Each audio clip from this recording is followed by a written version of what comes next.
They told me he wasn't mine, that I was just a distraction, that a man like me who built a company from scratch shouldn't get caught up with a girl like her. But they didn't know what I saw in her eyes that night, or what I read on that ultrasound. It started like any other Monday. I was buried in reports alone in my office on the 30th floor, chasing numbers that never filled the silence my divorce left behind. That silence used to bother me. Until Abigail.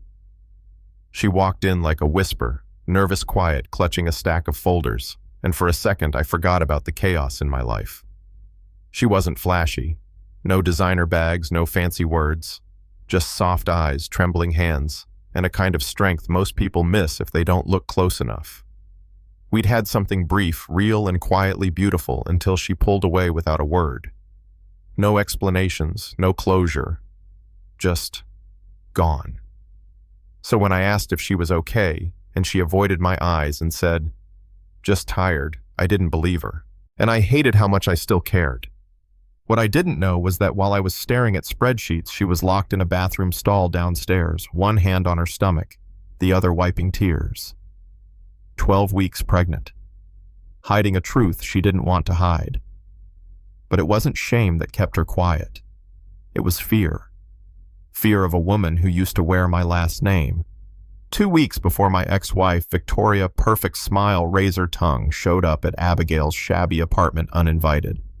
I didn't know she still kept tabs on me, let alone on the people around me. But she found Abigail, and she brought threats wrapped in silk. If Mason finds out, she whispered over tea, "You'll lose your job. And with it, your mother's insurance. Do you really want that on your conscience?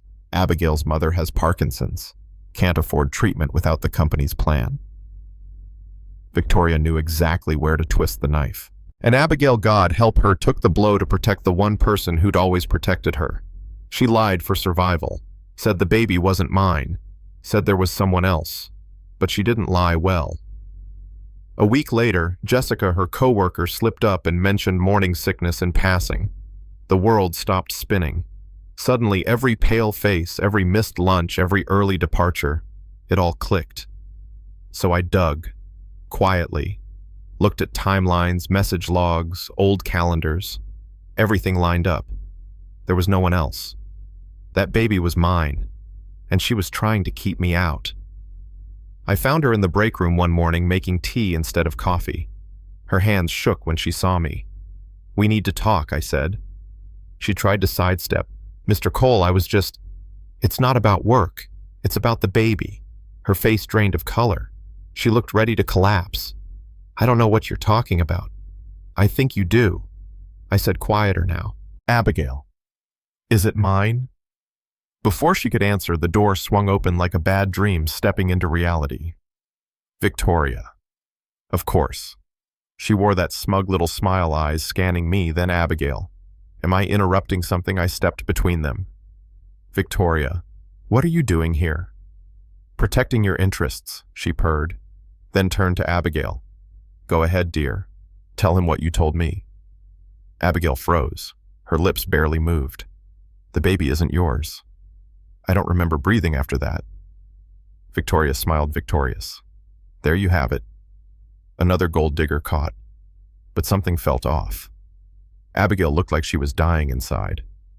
That night I didn't sleep. I went over every date, every moment we shared.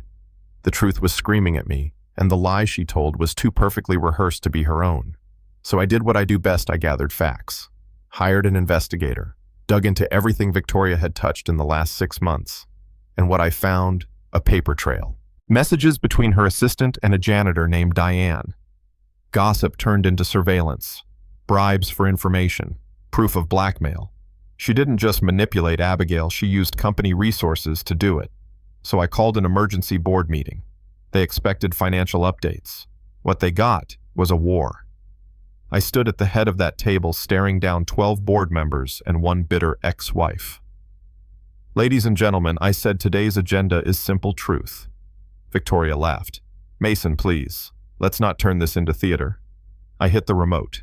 The screen lit up text messages, dates, affidavits. Her face dropped. I laid it all bare. How she blackmailed an employee. How she threatened a woman's health care to silence her. how she used influence to ruin a life, mine, Abigail's, and our unborn child's. The board was stunned. Abigail sat across from Victoria, trembling but unflinching. Then came the moment that changed everything. This, I said, pointing to the ultrasound on the screen, was taken last week. It shows a 12-week pregnancy. The timeline matches my relationship with Abigail. The child is mine. Silence. Victoria violated our divorce agreement, I continued. And Abigail. She's the victim, not the villain. One board member spoke up. And her job. She stays, I said. And if anyone tries to retaliate, they'll answer to me. Victoria stood furious. So that's it. You believe this little fantasy? No, I said. I believe in proof, and I believe in her. She left in a storm of designer heels and shattered pride. When the room cleared, it was just me and Abigail. You okay? I asked. She nodded slowly. I can't believe you did all that. I would have done more. Her eyes filled with tears. You can't just say things like that. I can if they're true. I told her everything, how I'd missed her, how I never wanted a child until now, how I wasn't my father, or hers.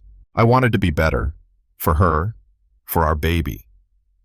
She didn't answer right away, just looked at me like she was trying to believe again, like she'd been carrying a weight alone for too long. Finally, she whispered, there might be a chance. 6 months later, that chance became everything.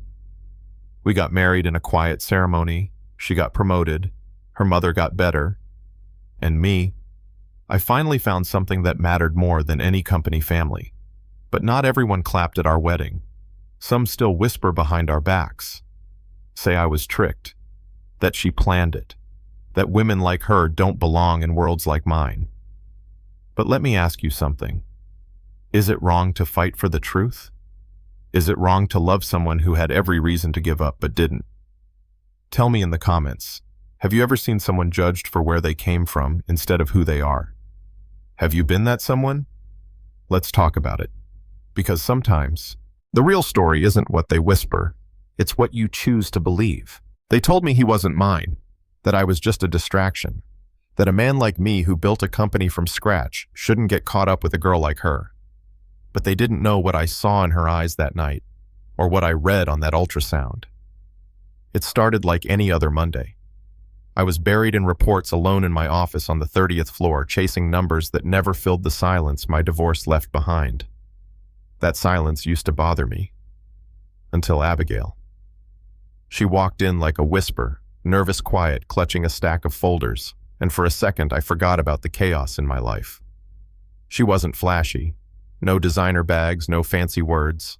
Just soft eyes, trembling hands, and a kind of strength most people miss if they don't look close enough.